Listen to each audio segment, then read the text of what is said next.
बच्चों, मेरा नाम है मोहित और आपका स्वागत हमारे यूट्यूब चैनल हिस्ट्री चैंपियन में। तो जैसा कि आप जानते हो, आपका जो पेपर होने वाला है भारत का इतिहास, उससे संबंधित आपके सामने प्रो ऐतिहासिक काल से लेकर 1200 ईस्वी तक का उसके जितने भी जो छोटे वाले प्रश्न आपके सामने, वेरी शॉर्ट टाइप क्वेश्चन आपके सामने, उससे संबंधित आपके सामने सारे के सारे प्रश्नों को अपन करने वाले हैं। वीडियो को लाइक कर देना, चैनल को सब्सक्राइब कर देना। ये वाली पीडीएफ आपको टेलीग्राम चैनल पर मिल जाएगी। टेलीग्राम चैनल का लिंक डिस्क्रिप्शन में दे रखा हूं, वहां से जाकर जरूर से ज्वाइन कर लेना। टेलीग्राम चैनल आपका लगभग बच्चों का आखिरी पेपर है, तो अच्छे से करके आना इस पेपर को भी। मुझे पूर्ण उम्मीद है कि आपका पेपर ये भी अच्छा जाएगा। तो सब्सक्राइब जरूर कर देना चैनल को, आप सभी बच्चे।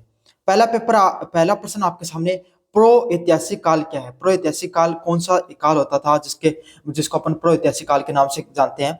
वह काल जब लेखन का ज्ञान नहीं था, केवल पुरातात्विक साक्ष्यों की जानकारी मिलती है। मतलब प्रो ऐतिहासिक काल वही है जहां पे किसी भी व्यक्ति को लेखन वगैरह का ज्ञान नहीं था। उस समय आपके सामने किस चीज का ज्ञान मिलता है? मतलब पत्थर वगैरह, जो हथियार वगैरह, जो मतलब पत्थरों के औजार वगैरह मिलते हैं, जो अवशेष मिलते हैं, उसी चीजों के जो पुरातात्विक साक्ष्यों के आधार पर जो जानकारी मिलती है, उसी को क्या कहा जाता है? जो प्रागैतिहासिक काल के नाम से जाना जाता है। अगले वाला प्रश्न आपके सामने, भारतीय उपमहाद्वीप की मुख्य भौगोलिक विशेषता क्या है? तो भारतीय उपमहाद्वीप की मुख्य भौगोलिक विशेषता क्या है? उत्तर में भारत के जो हिमालय देखने को मिलता है, दक्षिण में भारत में प्रायद्वीप भारत देखने को मिलता है, और बीच में गंगा के उपजाऊ मैदान मैदान देखने को मिलते हैं। तो भारतीय उपमहाद्वीप की यही विशेषता देखने को मिलती है कि उत्तर में आपके सामने हिमालय देखने को मिलता है, दक्षिण में आपके सामने प्रायद्वीपीय पठार देखने को मिलता है, और बीच में गंगा के मैदान देखने को मिलते हैं। देखो, इससे भी विस्तारित रूप से आपको मैं बता सकता हूँ, भारत में प्रायद्वीपीय पठार देखने को मिलता है दक्कन में, समझ में आ गया, साउथ इंडिया में, जहां पर अपन बोलते हैं महाराष्ट्र, गुजरात, कर्नाटक, तमिलनाडु, आंध्र प्रदेश, इन वाले क्षेत्र में आपके सामने विशेषकर गंगा के मैदान यूपी, बिहार, पंजाब, हरियाणा का कुछ क्षेत्र, और आपके सामने बंगाल का क्षेत्र में देखने को मिलता है। आपके सामने पर्वतीय क्षेत्र नॉर्थ ईस्ट में और जम्मू कश्मीर, हिमाचल, उत्तराखंड के कुछ क्षेत्र में देखने को मिलता है, सिक्किम में। मरुस्थलीय क्षेत्र देखने को मिलता है आपको राजस्थान के अंदर। तो भारत एक ऐसा देश है जहां पर अलग अलग प्रकार की विविधताएं पाई जाती हैं। अगले वाला प्रश्न है, भारत के प्राचीन इतिहास के कौन कौन से मुख्य स्रोत पाए जाते हैं? तो भारत में जो प्राचीन इतिहास के उसके कौन कौन से मुख्य स्रोत पाए जाते हैं? पुरातात्विक अवशेष, मतलब पुराने समय के जो अवशेष पाए जाते हैं, अभिलेख पाए जाते हैं बड़े बड़े, जिन पे मतलब चीजों को उकेरा गया है, मुद्राएं, साहित्यिक व विदेश यात्राओं का वृत्तांत देखने को मिलता है। तो इन सब चीजों के माध्यम से आपको भारत के जो प्राचीन इतिहास है उसके बारे में संपूर्ण जानकारी मिलती रहती है, जिसमें आपके सामने जो पुरातत्व के अवशेष हो गए, अभिलेख होंगे, और आपके सामने जो मुद्राएं हैं उससे संबंधित चीजें देखने को मिलती हैं। अगले वाला है, पुरा पाषाण काल की विशेषता होती है। पुरा पाषाण काल की क्या विशेषता है? मनुष्य शिकार तथा संग्राहक था तथा पत्थर के औजारों का प्रयोग करता था। मतलब पुरा पाषाण काल की यही विशेषता देखने को मिलती है कि मनुष्य क्या किया करता था? शिकार करने का कार्य किया करता था, और वो चीजों को संग्रह भी किया करता था, और पत्थर के औजारों का भी प्रयोग करता था। मतलब पत्थरों को औजारों के साथ रखने का उनके साथ प्रयोग करता था। पत्थरों से ही चीजों को क्या करता था? हथियार बनाकर उनका शिकार किया करता था। शुरुआत में जो आपके सामने जो पूरा पाषाण काल है उसके अंदर आपको क्या देखने को मिलता है? जो पत्थर है वो गोल गोल पत्थर हुआ करते थे। फिर आपके सामने जो मध्य पाषाण काल आया, उसको उसमें पत्थरों की अच्छे से जानकारी हुई। नव पाषाण काल में उसने पेंटिंग की वाले पत्थरों को यूज किया। तो यही है, पत्थरों के औजार बनाकर वो पूरा पाषाण काल में यूज किया करता था। पत्थर ही उसके लिए एक हथियार के रूप में कार्य करते थे। मध्य पाषाण काल में क्या है? सूक्ष्म औजारों का प्रयोग और पशु पक्षियों को पालने की परंपरा शुरू हुई। देखो क्या हुआ होगा आपके सामने, मध्य पाषाण काल में, पहले पूरा पाषाण काल में बड़े बड़े पत्थरों को मारा करता था जानवरों के ऊपर, ताकि उनको मृत्यु हो जाए। लेकिन उसके बाद में उसे पता चला कि अगर कोई पत्थर है आपके सामने, अगर वो निकुल निकुल आगे से थोड़ा सा उसकी, है ना, और उसको अगर मारा जाए उसके किसी भी जानवर के ऊपर, तो उसकी भी मृत्यु हो सकती है, बड़े पत्थर की जरूरत नहीं है। तो उसको ये पता चल गया कि सूक्ष्म हथियारों को अगर आप एक धारदार हथियार बना देते हो पत्थर को काट करके, तो उससे भी काम चल सकता है, बस उसको आपको सही से तराशना है। तो इन सब चीजों की जानकारी होगी आपके सामने मध्य पाषाण काल में मनुष्य को, और उसका उसने प्रयोग किया। साथ के साथ उसने क्या किया? पशु पक्षियों को पालने की भी उसकी परंपरा यहाँ। अगले वाला प्रश्न आपके सामने नवपाषाण काल की विशेषता क्या होती है। नवपाषाण काल क्या होता है, उसकी क्या विशेषता होती है। मनुष्य ने खेती शुरू की और स्थायी घर बनाकर बसना शुरू किया। मतलब वो पहला समय था जब मनुष्य को ये समझ में आ गया कि कृषि कैसे की जाती है, और घरों में जो घर है, मतलब घर तो ऐसे थोड़ी आज के समय जैसा घर देखने को मिलते हैं, पक्के ईंट और पत्थर के मकान, ऐसा नहीं हुआ करता था। उस समय वो क्या करते थे, आपके सामने वो जो पेड़ पौधे हुआ करते थे, कोई गुफाएं होती है उसके अंदर रहना शुरू कर दिया उन्होंने। समझ में आ गया आपके सामने। तो जो पेड़ हुआ करते थे उनकी जो टिन से, मतलब उनके ऊपर पत्तियों को जमा कर इस प्रकार के घरों के निर्माण करके उन्होंने रहना शुरू कर दिया। और घरों में भी नहीं तो मुख्यतः तो वो गुफाओं में रहते थे, लेकिन उन्हें ये पता चल गया कि हम गुफाओं में भी रह सकते हैं, और जो आपके सामने काफी सारे लोग हैं वो एक साथ वहां पर रहा करते थे।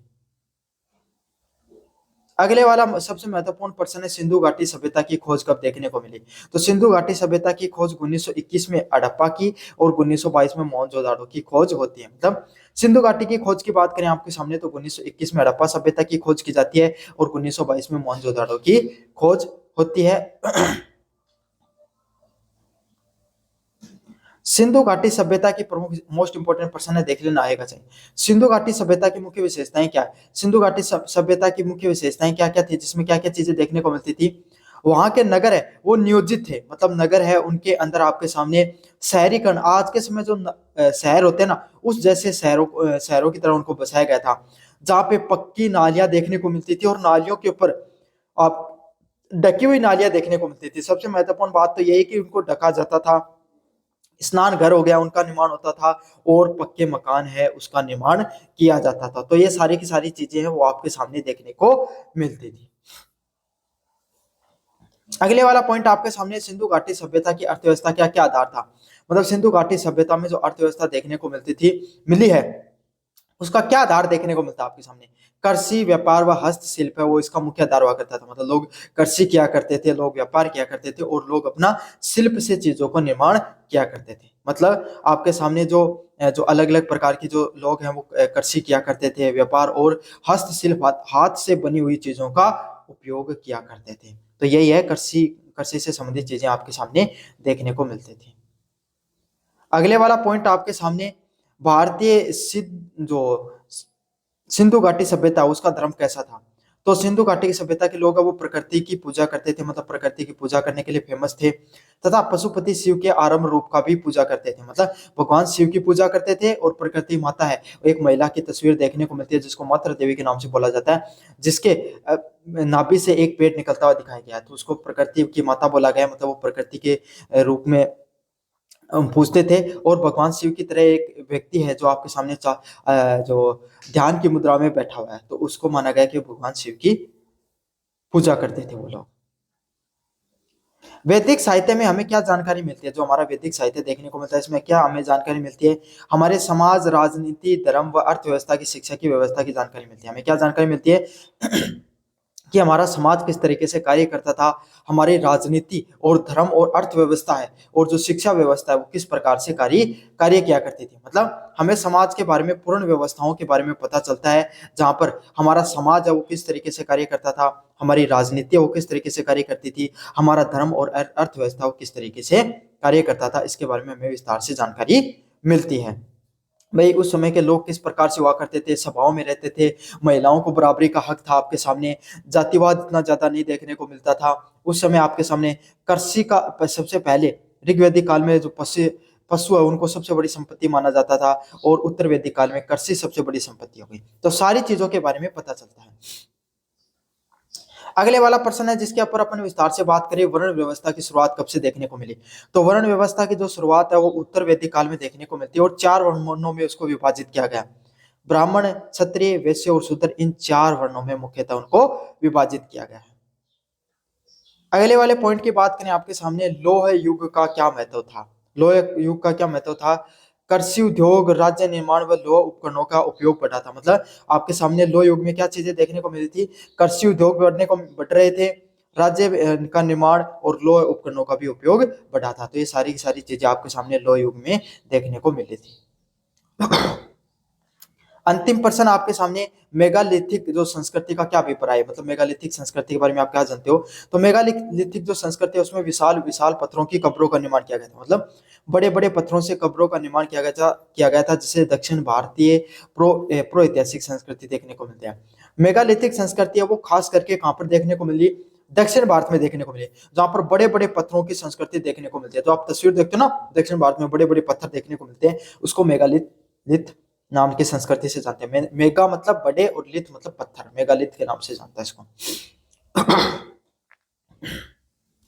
यूनिट नंबर 2 की बात करें जिसमें मौर्य से गुप्ता पीरियड तक की बातें होती हैं, उसके ऊपर विस्तार से पढ़ेंगे। पहला प्रश्न आपके सामने, जैन धर्म के संस्थापक किसे माना जाता है। तो जैन धर्म के संस्थापक किसे माना जाता है, महावीर स्वामी को भारतीय जैन धर्म के संस्थापक के रूप में जाना जाता है, जिनको, और वो कौन से तीर्थकर थे, भारत वो 24वें तीर्थकर के रूप में भी उनको जाना जाता है। मतलब जैन धर्म के जो संस्थापक हैं वो महावीर स्वामी हैं, और वो 24वें तीर्थकर हुए हैं जैन धर्मों के। कुल 24 तीर्थकर हुए हैं, जिसमें पार्श्वनाथ ने शुरुआत की थी, और अंतिम थे आपके सामने महावीर स्वामी। बौद्ध धर्म के संस्थापक किसे माना जाता है आपके सामने, गौतम बुद्ध को आपके सामने बौद्ध धर्म का संस्थापक माना जाता है। बचपन का नाम उनका सिद्धार्थ था। बौद्ध धर्म के आपके सामने 4 प्रमुख सिद्धांत कौन से हैं, तो इनके द्वारा 4 सत्यों की बात की गई, सत्य, अहिंसा, और जो अस्तेय की बात की गई, वे चोरी ने जो अपरिग्रह और आपके सामने अस्तेय की बात की गई, तथा इनके द्वारा धर्म की प्राप्ति के लिए, ईश्वर की प्राप्ति के लिए इन्होंने किसकी बात की, साष्टांगिक मार्ग की बात की, कि आपको साष्टांगिक मार्ग का प्रयोग करना है। खास बात यही है कि बौद्ध धर्म में आपकी किस चीज की बात की कि जीवन में नैतिकता का उपयोग करना चाहिए, आपको जीवन में सत्य बोलना चाहिए, किसी को कटु वचन नहीं बोलना चाहिए, जीवन को अहिंसात्मक जीवन जीना चाहिए, चोरी नहीं करनी चाहिए आपको जीवन में कभी भी। तो इस प्रकार के जो जीवन की नैतिकता के सही मार्ग के जो नियम है, उसी के ऊपर उन्होंने ज्यादातर बातें की थी। अगले वाला प्रश्न है, चंद्रगुप्त मौर्य है, उनकी चंद्रगुप्त मौर्य ने अपने जो मौर्य साम्राज्य उसकी स्थापना कब की। तो नंद वंश को हराकर, चंद्रगुप्त महानंद को हराकर, जो नंद वंश के आपके सामने अंतिम शासक थे, उनको हराकर इन्होंने चंद्रगुप्त मौर्य ने 321 ईसा पूर्व किसकी की थी, मौर्य साम्राज्य की स्थापना की थी। समझ में आ गया, किसकी सहायता से, चाणक्य की सहायता से इन्होंने मौर्य साम्राज्य की स्थापना की थी। अगले वाला पॉइंट है, चाणक्य कौन थे। मौर्य साम्राज्य के संस्थापक चंद्रगुप्त के गुरु और मंत्री ही आपके सामने कौन थे, चाणक्य थे। तो सबसे पहले आपके सामने बचपन में आपके सामने जो चंद्रगुप्त मौर्य को चाणक्य ने क्या किया था, बचपन में वो खेलते हुए उनको अपने साथ रखा था। उसके बाद में धीरे धीरे उनको चीजों को सिखाया, राजतंत्र के बारे में बताया, उनको पूरी तरीके से ट्रेन किया, और लास्ट में उन्होंने नंद वंश को उखाड़ कर फेंका, और फिर वो इनके क्या बनते हैं, महामंत्री बनते हैं, गुरु बनते हैं। और इन्होंने जो कि उस समय मौर्य साम्राज्य किस प्रकार से चलता था, उनकी व्यवस्थाएं कैसे हुआ करती थी, भारत की राजनीति की पहली किताब अर्थव्यवस्था के ऊपर आर्थिक रूप से लिखी हुई पहली किताब अर्थशास्त्र को किसके द्वारा लिखा गया, चाणक्य के द्वारा लिखा गया।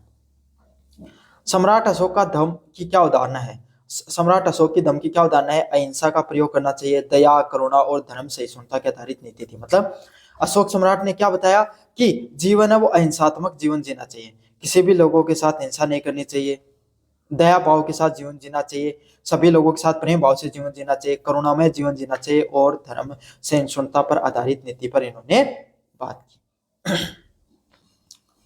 अगले वाला प्रश्न आपके सामने, अशोक के शासनकाल की एक विशेषता बताइए। तो सम्राट अशोक के शासनकाल की एक विशेषता बतानी है।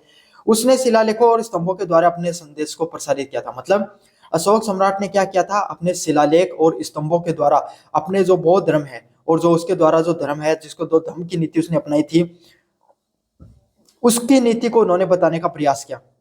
इनके द्वारा भी आपके सामने क्या किया गया था, जो पूरा इनका जो साम्राज्य हुआ करता था, इसके अंदर धम्म के अंदर भी वही नैतिकता की बातें थी, जो ये बात करते थे कि भाई जानवरों को नहीं मारना है, शिकार नहीं करना है, अहिंसा का प्रयोग करना है, सत्य वचन बोलने हैं, ईमानदारी का प्रयोग करना है, इस प्रकार के जो वचनों को बोला जाता है। इन्होंने क्या किया, अपने नगर में जहां जहां इनके प्रमुख नगर हुआ करते थे, वहां पर बड़े बड़े शिलालेखों का पत्थरों के ऊपर पालिश करके इन्होंने इनके जो विचार हुआ करते थे उनको उकेरा गया। उन्हीं को किस नाम से जाना जाता है, शिलालेख और स्तंभों के नाम से जाना जाता है, जिसके माध्यम से क्या है, हर व्यक्ति जब उससे गुजरे तब उनको पढ़ सके। और खास बात यह है कि इनके द्वारा जितने भी जो शब्दों का प्रयोग किया, जितने भी संदेश लिखे गए थे वो आपके सामने सामान्य भाषा में थे, ताकि हर व्यक्ति उसको आराम से पढ़ सकता था। अगले वाला प्रश्न आपके सामने, सातवाहन वंश कहाँ के थे? सातवाहन वंश आपके सामने कहाँ का है? दक्कन व महाराष्ट्र क्षेत्र का जो वंश है उसको सातवाहन वंश के नाम से जाना जाता है। सातवाहन वंश है वो महाराष्ट्र के क्षेत्र के अंदर आपके सामने मुख्यतः राज किया था। कुषाण वंश के जो सबसे प्रसिद्ध शासक कौन रहे आपके सामने? कनिष्क। कनिष्क के द्वारा चौथी बौद्ध जो संगति जो करवाई गई वो किसके द्वारा कराई गई थी? संगति के द्वारा ही, जो कनिष्क के द्वारा ही कराई गई थी। अगले वाला है, संगम साहित्य किस भाषा में लिखा गया था? तो संगम साहित्य है वो तमिल भाषा के अंदर लिखा गया साहित्य था। जो संगम साहित्य उसी को तमिल भाषा के अंदर लिखा गया था। सबसे ज्यादा महत्वपूर्ण प्रश्न है, अच्छे से पढ़ लेना इस प्रश्न को। गुप्त वंश के आपके सामने संस्थापक किसे माना जाता है? श्री गुप्त को संस्थापक माना जाता है, लेकिन वास्तविक संस्थापक किसे माना जाता है? चंद्रगुप्त प्रथम को माना जाता है। वास्तविक संस्थापक की बात कर रहा हूं, वैसे श्रीगुप्त को माना जाता है। आप दोनों के दोनों लिख सकते हो अगर आप लिखो तो। चंद्रगुप्त प्रथम किसके लिए प्रसिद्ध था? मतलब चंद्रगुप्त जो प्रथम उसको किसके लिए पूरे भारतवर्ष में उसके साम्राज्य को जाना जाता था? गुप्त साम्राज्य की नींव को मजबूत करने के लिए। मतलब उसने क्या किया था? गुप्त साम्राज्य को एक अलग लेवल पे लाकर पहुंचा दिया था उसने। एक जो गुप्त साम्राज्य है उसको मजबूत करने का उसने प्रयास किया था। अगला आपके सामने, चंद्रगुप्त मौर्य सम्राट समुद्रगुप्त को क्या कहा जाता है? तो सम्राट जो समुद्रगुप्त है उसको किस नाम से जाना जाता है? भारत के नेपोलियन के नाम से जाना जाता है आपके सामने सम्राट समुद्रगुप्त को। इन्होंने क्या किया था आपके सामने? पूरे भारत में ये जब जब लड़ा समुद्रगुप्त, कभी नहीं आ रहा। समझ में आ गया? नेपोलियन की तरफ, इसीलिए भारत के नेपोलियन के नाम से जाना जाता है इसको। इसने भारत के अखंड भारत के निर्माण करने पर सबसे बड़ा इसका हाथ है। और दक्षिण भारत को जीतने वाला पहला राज्य भी सम्राट समुद्रगुप्त ही था, जिसने पूरे दक्षिण भारत को तक को जीता था। गुप्त काल को स्वर्ण युग क्यों कहा जाता है? भारतीय साहित्य का या भारतीय जो समाज है, भारतीय शासन जो है, महाजनपदों का क्या स्वर्ण काल क्यों कहा जाता है? क्यों? उस समय कला, साहित्य, विज्ञान व व्यापार का में महान प्रगति हुई थी। मतलब उस समय जो कला है, साहित्य है, विज्ञान है और व्यापार में बहुत बड़े स्तर में आपको प्रगति देखने को मिली थी। तो इसीलिए क्या कहा जाता है? गुप्त काल को आपके सामने स्वर्ण युग के नाम से जाना जाता है। गुप्त काल को आपके सामने भारतीय साहित्य का, भारतीय जो आपके सामने व्यवस्था उसके स्वर्ण युग के नाम से जाना जाता है। हर्षवर्धन का राज्य कहाँ था? हर्षवर्धन का राज्य कहाँ देखने को मिलता है? थानेश्वर व कन्नौज जो उत्तर भारत में, वहां पर आपके सामने जो हर्षवर्धन है उसने अपना जो कन्नौज वाला क्षेत्र है वहां पे उसको विजय करके जो अपना साम्राज्य स्थापित किया था। जो गंगा का ऊपरी क्षेत्र भी इसने जीता था। अब आपके सामने बात करते हैं यूनिट नंबर 3 की, जो अर्ली मिडिवल पीरियड है उससे संबंधित। पहला प्रश्न आपके सामने, गुर्जर प्रतिहार वंश जो आपके सामने हमारे राजस्थान का राजवंश था, उसके संस्थापक किसे माना जाता है? नागभट्ट प्रथम को गुर्जर प्रतिहार वंश का संस्थापक माना जाता है। किसको? नागभट्ट प्रथम को। अगला है, पाल वंश के संस्थापक कौन थे? पाल वंश है जो आपके सामने बंगाल का राजवंश था, जिसकी स्थापना किसके द्वारा की गई थी? गोपाल वंश, गोपाल के द्वारा की गई थी। और सबसे महत्वपूर्ण, गोपाल को जो आपके सामने एक चुनाव के द्वारा चुना गया था। मतलब सब अलग अलग जो राजा थे उनमें से एक योग्य व्यक्ति को चुना था, तो गोपाल को उसमें से चुना गया था। गोपाल वंश को हराने के बाद में कौन सा साम्राज्य वहां पर अपना राज करता है? सेन वंश है वो वहां पर राज करता है। तो ये भी कहाँ का है? बंगाल का ही है। इन्होंने पाल राजवंश को हराकर यहाँ पर राज किया था। अगले वाला है, राष्ट्रकूट वंश कहाँ का है? पहले तो राष्ट्रकूट का जो है वो महाराष्ट्र, कर्नाटक और आपके सामने आंध्र प्रदेश के कुछ क्षेत्र में राज किया करता था। और इनकी राजधानी कौन सी हुआ करती है? जो मणेछेट जो कर्नाटक में जगह है वहां पर इनकी राजधानी हुआ करती थी। समझ में आ गया आपके सामने? छोटे छोटे प्रश्न है आपके सामने, ये देखने को मिलेंगे आपके सामने। चोल वंश के संस्थापक किसे माना जाता है? तो विद्यालय जो चोल है उसको आपके सामने चोल वंश के संस्थापक के रूप में जाना जाता है। किसको? विद्यालय चोल को आपके सामने इसका संस्थापक के रूप में जाना जाता है। अगला है, राजा प्रथम के प्रमुख कार्य क्या थे? तो तंजावुर जगह है उसके वहां पर राजा जो प्रथम है उसके ऊपर चोल राजवंश का ये क्या था? चोल राजवंश का आपके सामने जो बहुत बड़ा व्यक्तित्व रहा, चोल राजवंश का एक बहुत बड़ा शासक रहा, उसके द्वारा तंजावुर नामक जगह वहां पे बृहदेश्वर मंदिर का इन्होंने निर्माण कराया। राजेंद्र चोल प्रथम का एक महत्वपूर्ण कार्य क्या था? उसने श्रीलंका व दक्षिण पूर्व एशिया तक अपना साम्राज्य फैलाया था। मतलब राजेंद्र चोल ने क्या किया था? वो पहला व्यक्ति था जिसने पहला नौसेना अभियान किया था, पहला विदेशी अभियान किया था और सफल भी किया था। ऐसा नहीं कि उसने किया था, बल्कि सफल अभियान किया था, श्रीलंका में गया था और इसने वहां का पूरा श्रीलंका पर कब्जा कर लिया था। समझ में आ गया? तो राजेंद्र चोल वो प्रथम व्यक्तित्व थे। चोल प्रशासन की मुख्य विशेषताएं क्या रहती है? चोल प्रशासन में ग्राम पंचायतों को स्वायत्ता व कुशल प्रशासन देखने को मिलता है। मतलब जैसे आज के समय भारतीय लोकतांत्रिक परंपराओं में जो हमारी ग्राम पंचायतें हैं, उनको अपने फैसले लेने का, अपने जो सारे जो स्वायत्ता है, स्वतंत्रता है, वो अपने फैसले ले सकते हैं, अपने विकास कार्य कर सकते हैं। उसी चीज की स्वायत्ता और स्वतंत्रता चोल साम्राज्य में भी देखने को मिलती थी। इनका प्रशासन भी बहुत ज्यादा कुशल था, इसी वजह से इन्होंने इतने सफल अभियान किए थे। चोल वंश की विदेशी जो नीति क्या थी? व्यापारिक विस्तार करना। इन्होंने सबसे पहले आपके सामने जो दक्षिण पूर्वी एशिया था, जहां पर श्रीलंका हो गई और जो उसके नीचे वाला जो क्षेत्र था, इस पे इन्होंने विजय जो हासिल की, जो मल्लका जो जल संधि है, उस पर इन्होंने पूर्ण रूप से कंट्रोल स्थापित कर लिया। तो वहां से आने जाने वाला जितना भी व्यापारिक मार्ग था, उस पर कर लेते थे।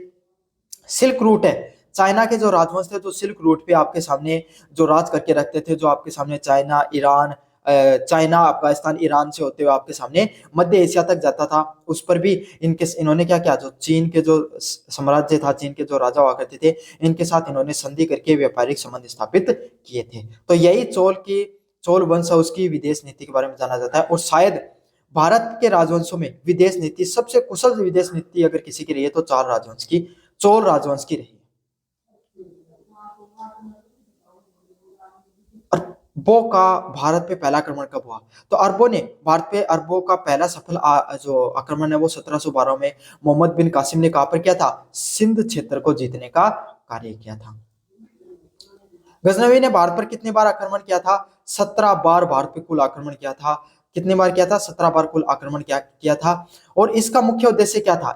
इसका मुख्य उद्देश्य मैंने बार बार उस जो पहले क्वेश्चन पेपर कराए थे, मैराथन क्लास जरूर से देख लेना, उसमें मैंने बताया था। इसको कोई यहाँ पर कोई राजवंश स्थापित नहीं करना था। ये यहाँ पर आता था, लूट पाट मचाता था और क्या करता था, आपके सामने जो मंदिरों को तोड़फोड़ करने का कार्य करता था, यहाँ से पैसे लूटता था और अपना देश में जाकर, अफगानिस्तान में जाकर इसने ईरान हो गया, सऊदी हो गया, इन जैसे क्षेत्र के जीतने का इसने कार्य किया। इसने मध्य एशिया में अपने सफल अभियान चलाए, यहाँ से पैसा कमाया और मध्य एशिया में अपने अभियानों के लिए सेना को चलाने के लिए इसने पैसा लगाया।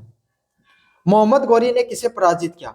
मोहम्मद गौरी ने किसे पराजित किया? 1992 में जो तराइन का द्वितीय युद्ध है, उसमें पृथ्वीराज चौहान तृतीय को इन्होंने हराया था, है ना। सबसे इंपॉर्टेंट है पृथ्वीराज तृतीय को। 1991 में आपके सामने जो पृथ्वीराज चौहान है, वो तराइन के प्रथम युद्ध में जो मोहम्मद गौरी को हरा देते हैं, लेकिन उनको वो खत्म नहीं करते, उनको जाने देते हैं। लेकिन फिर 1992 में द्वितीय युद्ध होता है, उसमें पृथ्वीराज चौहान को हराते हैं और मोहम्मद गौरी ने पृथ्वीराज चौहान को मृत्यु के घाट उतार दिया था।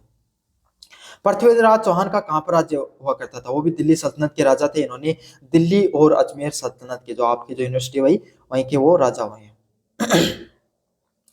1000 से 1200 ईस्वी के बीच में भारत में कौन से परिवर्तन आरंभ हुए? भारत में मुस्लिम शासन का शुरुआत की मार्ग प्रशस्त हुए। मतलब 1000 से लेकर 1200 ईस्वी के बीच में भारत में आपके सामने मुस्लिम शासकों के बीच में, क्यों भारत में क्षत्रियवाद वो बढ़ने लगा, क्या होने लगा आपके सामने? जो गुर्जर प्रतिहार राजवंश था, वो आपके सामने उसने लगभग 1000 ईस्वी तक वो सबसे ज्यादा मजबूत था। और अरब से होने वाले आक्रमण मुख्यतः क्या तो पंजाब से होते थे या राजस्थान से। राजस्थान के क्षेत्र से जो गुर्जर प्रतिहार राजवंश वो बहुत ज्यादा मजबूत था और उन्होंने भारत में अरब के आक्रमणों को बिल्कुल भी नहीं होने दिया। लगभग 300 वर्षों तक इन्होंने भारत में अरब के आक्रमण को रोक के रखा। लेकिन जैसे ही आपके सामने गुर्जर प्रतिहार राजवंश कमजोर हुआ और आपके सामने दिल्ली सल्तनत की जो पकड़ है वो कमजोर हुई और भारत पे मुस्लिम लोगों का आपके सामने क्या हो गया? राज हो गया। तो ये आपके सामने पेपर से जितने भी छोटा टाइप क्वेश्चन मैंने सारी करवा दिए हैं। चैनल को जरूर से सब्सक्राइब कर देना, वीडियो को जरूर से लाइक कर देना। धन्यवाद।